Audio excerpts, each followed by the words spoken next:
ناظرین، اس واقعہ کو اللہ رب العالمین نے قرآن مجید فرقان حمید کے چھٹے پارے میں سورہ مائدہ کی آیت نمبر 27 سے 30 میں بیان فرمایا ہے، جن کی تفسیر میں علماء کا بیان ہے کہ حضرت حوا رضی اللہ تعالی عنہا کے ہر حمل میں ایک لڑکا اور ایک لڑکی پیدا ہوتے تھے،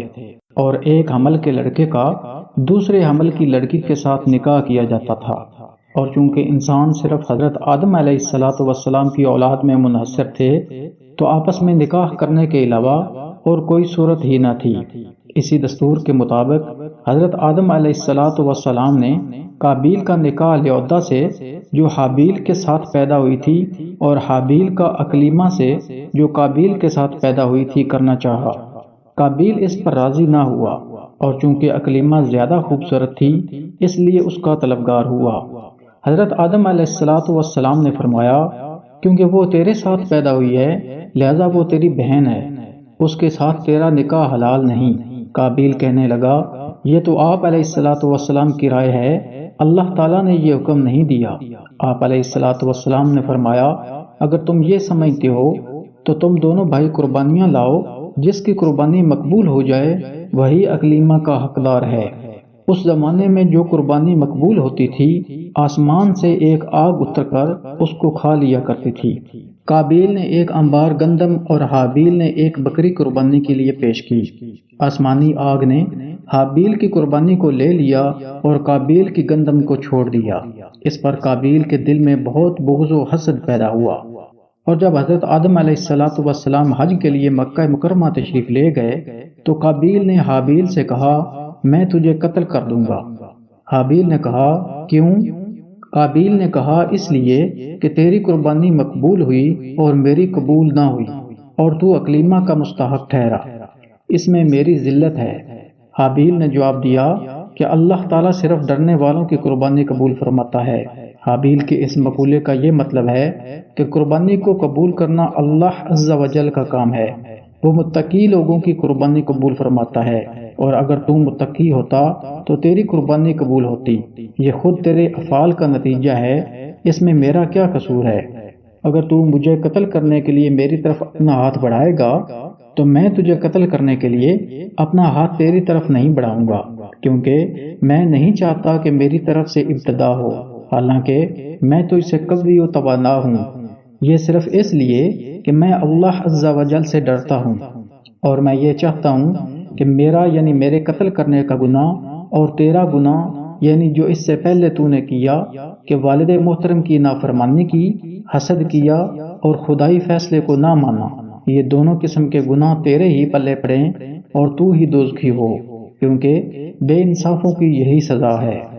آخر قابیل نے اپنے بھائی حابیل کو قتل کر دیا، اور بوقت قتل حابیل کی عمر 20 برس کی تھی، اور قتل کا یہ حادثہ مکہ مکرمہ میں جبل ثور کے پاس یا جبل ہرا کی گھاٹی میں ہوا، اور بعض کا قول ہے کہ بصرہ میں جس جگہ مسجد اعظم بنی ہوئی ہے منگل کے دن یہ سانحہ ہوا۔ روایت ہے کہ جب حابیل قتل ہو گئے تو 7 دنوں تک زمین میں زلزلہ رہا، اور وحوش و طیور اور درندوں میں اضطراب اور بے چینی پھیل گئی، اور قابیل جو بہت ہی گورا اور خوبصورت تھا، بھائی کا خون بہتے ہی اس کا چہرہ بالکل کالا اور بدصورت ہو گیا، اور حضرت آدم علیہ السلام کو بے حد رنج و قلق ہوا، یہاں تک کہ حابیل کے رنج و غم میں 100 برس تک کبھی آپ کو ہنسی نہیں آئی۔ حضرت آدم علیہ السلام نے شدید غضبناک ہو کر قابیل کو پھٹکار کر اپنے دربار سے نکال لیا، اور وہ بدنصیب اکلیمہ کو ساتھ لے کر یمن کی سرزمین عدن میں چلا گیا۔ وہاں ابلیس اس کے پاس آ کر کہنے لگا کہ قابیل کی قربانی کو آگ نے اس لیے کھا لیا کہ وہ آگ کی پوجا کیا کرتا تھا، لہذا تو بھی ایک آگ کا مندر بنا کر آگ کی پرستش کیا کر۔ چنانچہ قابیل ہی وہ پہلا شخص ہے جس نے آگ کی عبادت کی، اور یہ روئے زمین پر پہلا شخص ہے جس نے اللہ تعالیٰ کی نافرمانی کی، اور سب سے پہلے زمین پر خون ناحق کیا، اور یہ پہلا وہ مجرم ہے جو جہنم میں سب سے پہلے ڈالا جائے گا۔ اور حدیث شریف میں ہے کہ روئے زمین پر قیامت تک جو بھی خون ناحق ہوگا قابیل اس میں حصے دار ہوگا، کیونکہ اسی نے سب سے پہلے قتل کا دستور نکالا۔ اور قابیل کا انجام یہ ہوا کہ اس کے ایک لڑکے نے جو کہ اندھا تھا اس کو ایک پتھر مار کر قتل کر دیا، اور یہ بدبخت نبی زادہ ہونے کے باوجود آگ کی پرستش کرتے ہوئے کفر و شرک کی حالت میں اپنے ہی لڑکے کے ہاتھ سے مارا گیا۔ حابیل کے قتل ہو جانے کے 5 برس بعد حضرت شیش علیہ السلام پیدا ہوئے، جبکہ حضرت آدم علیہ السلام کی عمر شریف 130 برس کی ہو چکی تھی۔ آپ نے اپنے اس ہونہار فرزند کا نام شیش رکھا۔ یہ سریانی زبان کا لفظ ہے اور اس کے معنی اللہ کا عطیہ ہے۔ حضرت آدم علیہ السلام نے 50 صحیفے جو آپ پر نازل ہوئے تھے ان سب کی حضرت شیش علیہ السلام کو تعلیم دی اور ان کو اپنا وصی و خلیفہ اور سجادہ نشین بنایا، اور ان کی نسل میں خیر و برکت ہونے کی دعائیں مانگی۔ ہمارے حضور خاتم النبیین صلی اللہ علیہ وآلہ وسلم حضرت شیش علیہ السلام کی اولاد میں سے ہیں۔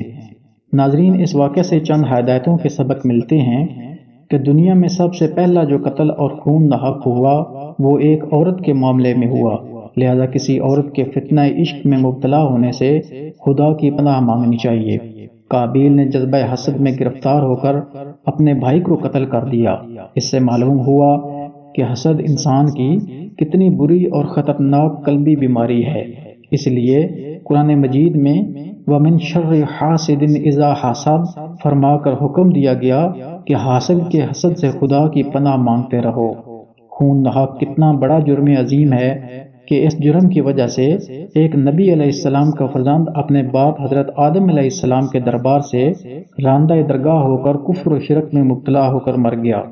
اور قیامت تک ہونے والے ہر خون ناحق میں حصہ دار بن کر عذاب جہنم میں گرفتار رہے گا۔ اس سے یہ بھی معلوم ہوا کہ جو شخص کوئی برا طریقہ ایجاد کرے تو قیامت تک جتنے لوگ اس برے طریقے پر عمل کریں گے سب کے گناہ میں وہ برابر کا شریک اور حصے دار بنے گا۔ اس سے یہ بھی معلوم ہوا کہ نیکوں کی اولاد کا نیک ہونا کوئی ضروری نہیں ہے، نیکوں کی اولاد بری بھی ہو سکتی ہے، کیونکہ حضرت آدم علیہ السلام خدا کے مقدس نبی اور صفی اللہ ہیں، مگر ان کا بیٹا قابیل کتنا خراب ہوا۔